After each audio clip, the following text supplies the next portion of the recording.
Baada ya kuandika rekodi akiwa na Yanga kwa kuipeleka makundi ya michuano ya CAF ikiwa imepita miaka 25 akiinoa timu hiyo katika msimu wake wa kwanza, kocha Miguel Gamondi amerudia tena akivusha Singida Black Stars katika kombe la shirikisho barani Afrika.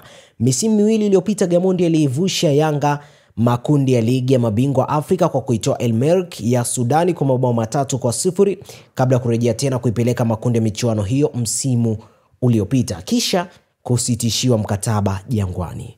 Yanga iliachana na Gamondi baada ya kupoteza mechi 2 mfululizo za ligi kuu bara dhidi ya Azam FC na Tabora United ambayo kwa sasa inajulikana kama TRA United, licha ya kuiongoza katika mechi 8 mfululizo za ligi hiyo bila kupoteza wala kuruhusu bao. Na safari hii amerejea nchini kuinoa Singida Big Stars na kuivusha makundi ya kombe la shirikisho ikiwa ni msimu wa 3 mfululizo na kwa kocha huyo. Lakini kwa mara ya kwanza Singida katika historia baada ya kuitoa Flambeau di Center ya kule Burundi, Gamondi pia ameipa tu hiyo taji la kombe la Kagame 2025 kwa kuinyuka Al Hilal ya Sudan na kuifanya kuwa timu ya 4 ya Tanzania kubeba ubingwa huo wa klabu bingwa kwa nchi za Afrika Mashariki na Kati, baada ya Simba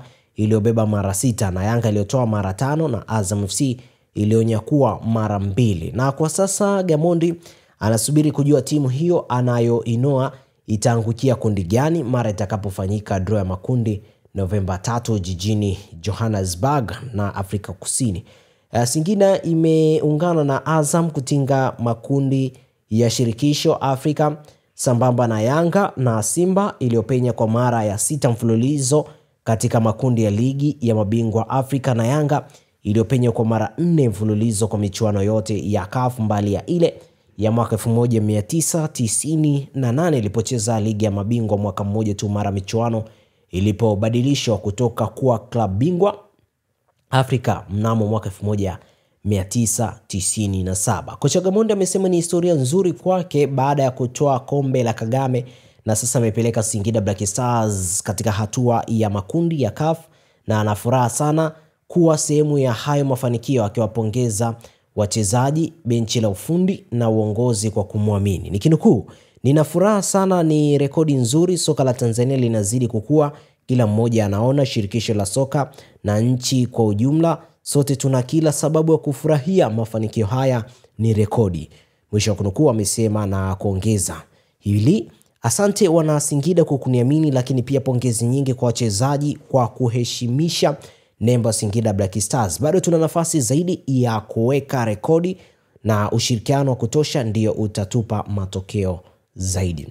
Akizungumzia binafsi kufikia mafanikio hayo, anaamini uwekezaji, kusajili wachezaji bora wenye uzoefu na wenye hali ya ushindani ndio vitu pekee vimekuwa vikimpa matokeo mazuri. Na nuku kile ambacho kiliweza kuzungumzwa, na anafurahi kuwa sehemu ya mafanikio ya timu nyingi, sio kitu kibaya. Uwekezaji mzuri ndio tija ya mafanikio na rahisishiwa mambo mengi na ubora wa wachezaji. Hichi ndicho ambacho alichoweza kuzungumza Gamondi kutokana na uzuri ambao anaweza kuonyesha sasa hivi kwenye kikosi cha Singida, na amekuwa moto kweli kweli.